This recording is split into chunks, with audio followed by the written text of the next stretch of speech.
For perspective, allow me to ground these reflections in our national experience as Kenya. When many think of Kenya, including I'm sure many in this audience, what of them comes to mind is extraordinary wildlife or world-class athletes.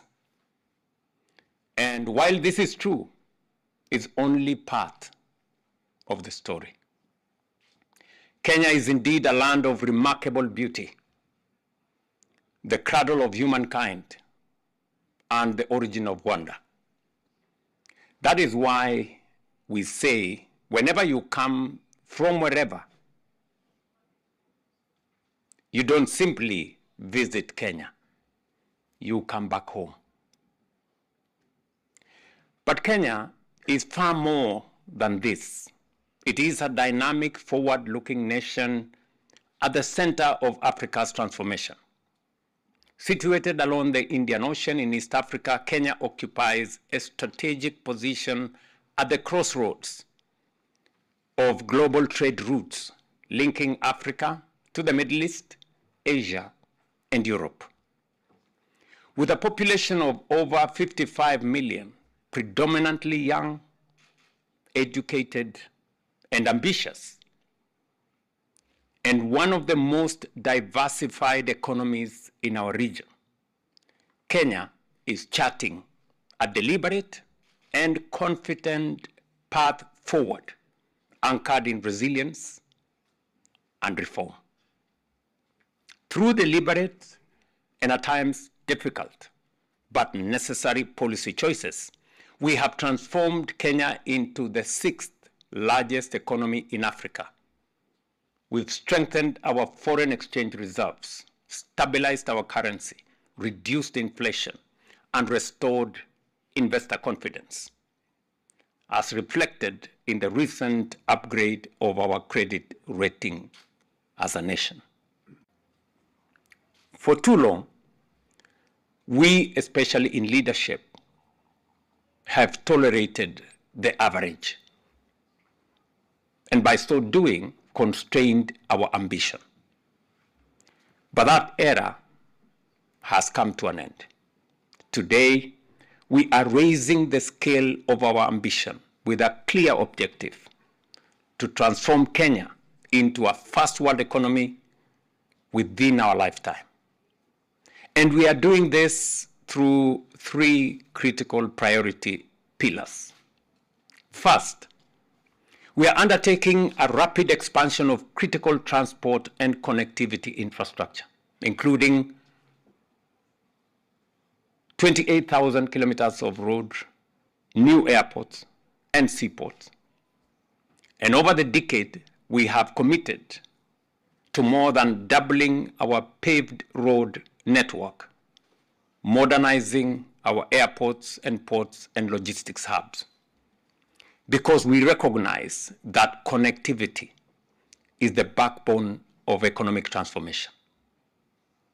Second, we are strengthening our export-led agricultural transformation and food security system through large-scale irrigation, anchored in the construction of at least 50 mega dams to bring over 2.5 million acres of land into productive use. Indeed, a key outcome of my visit to Italy is to advance the development of at least 3 of these strategic projects. Third, we are working to more than triple our installed electricity capacity within the next 7 years to uptake modern technology, power industrial growth, and sustain economic expansion. Industrialization requires energy that is reliable, affordable, and sufficient to match the pace of enterprise. In a world as disrupted as the one we have, we must ask ourselves, what defines a truly capable state? My proposition is that it rests on at least 5 core attributes. responsiveness, collaboration, innovation, resilience, and ambition. A responsive state listens and acts with clarity and speed. A collaborative state recognizes that no nation succeeds alone and must therefore cultivate partnerships and alliances. An innovative state does not merely regulate technology. It harnesses it to deliver better outcomes. A resilient state absorbs shocks and continues to function even in the face of disruption. Above all, a capable state defines the scale of its future and sets its ambition accordingly. Because no nation rises beyond the reach of its vision.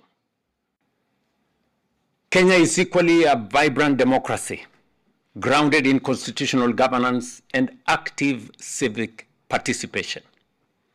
Our institutions continue to deepen accountability and to uphold the rule of law, something we are very, very proud of, and we share in common with Italy as you celebrate your 80th Independence Day. Yet, our greatest strength lies in our people. Innately curious, deeply creative, and highly adaptable, and also consistently competitive on the global stage. Whenever opportunity rises, Kenyans rise to meet it with distinction and purpose. Kenya is also home to one of the most technologically advanced populations in our continent. As Africa's Silicon Savannah, it is a hub of innovation where digital solutions are developed and scaled for real-world impact.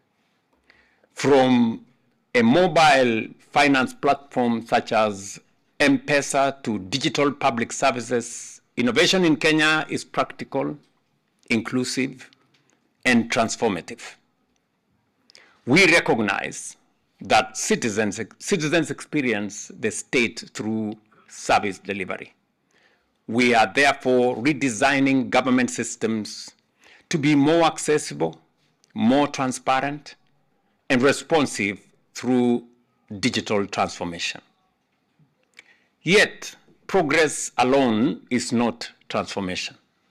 To assume that we need only to maintain the status quo would be a profound miscalculation and a dangerous complacency.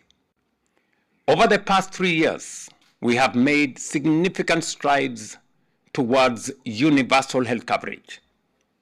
I'll give you an example. In 2023, that's 3 years ago, fewer than 8 million Kenyans had access to publicly funded health insurance. Today, that number has increased nearly fourfold, from 8 million to 30 million. In housing, we are advancing an ambitious program to expand access to affordable and modern homes, with over 240,000 units currently under construction and a pipeline of 700,000 units, driving job creation, economic activity, and improved living standards. In education, we have undertaken comprehensive reforms to expand access and enhance quality, including the transition to a competence-based education and training system aligned with the demands of a rapidly evolving world. The transition to clean energy offers a pathway to industrialization, to job creation, energy security, and long-term competitiveness. It is about building new industries, is about modern energy systems and resilient economies, an entirely new growth model anchored in sustainability. Africa is not standing still. Kenya provides a very clear illustration of what is possible.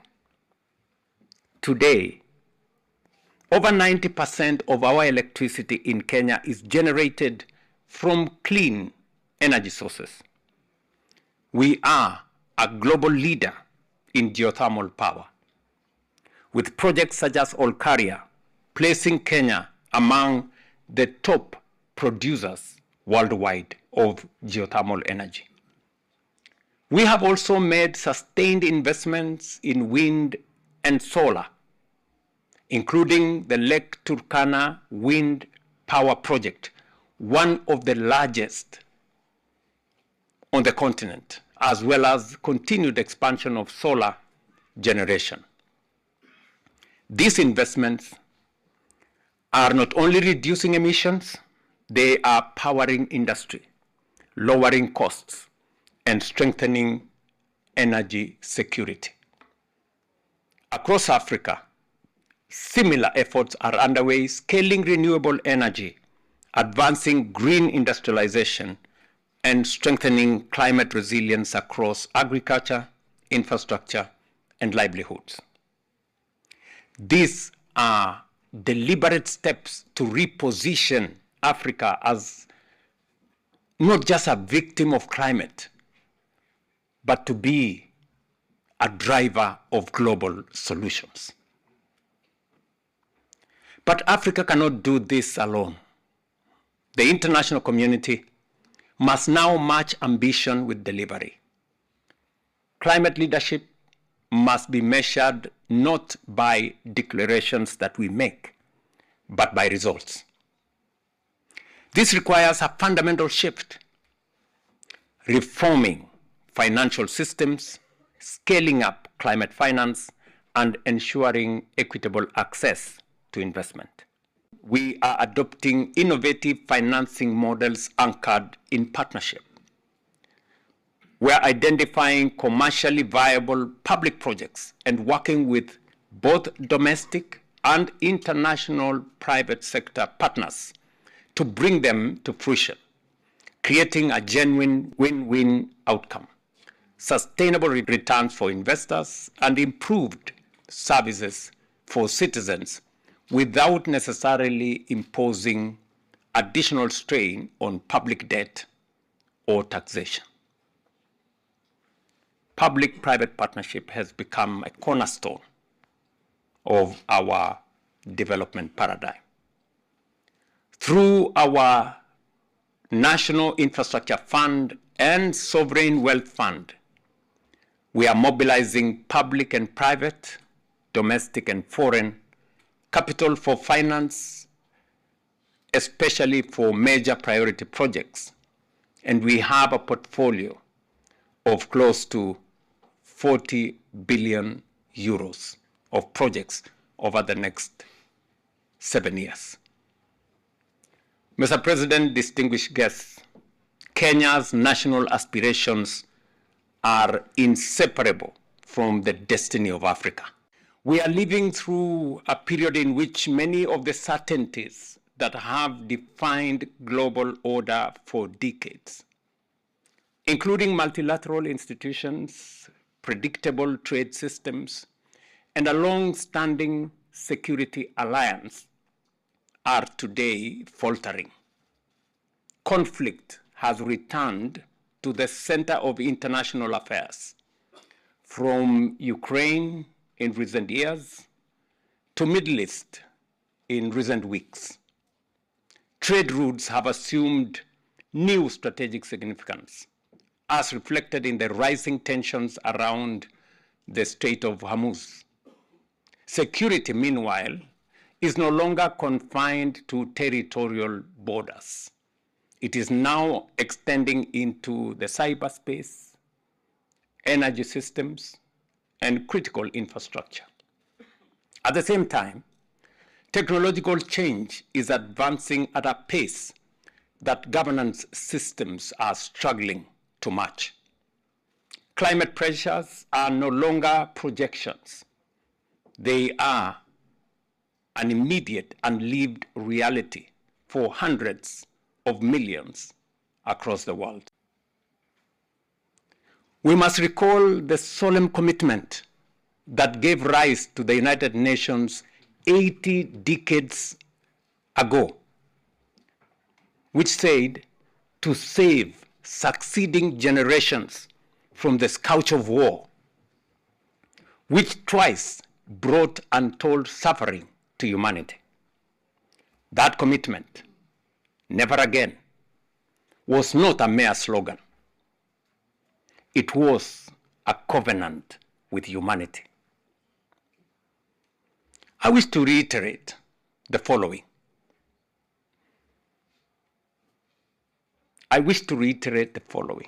And mark my words. When power begins to outweigh principle, when established norms lose their authority, when might is allowed to define right, and when the international community stands divided or paralyzed in the face of aggression, we move dangerously close to the precipice of global disorder and anarchy. This is a future that we must collectively and decisively reject.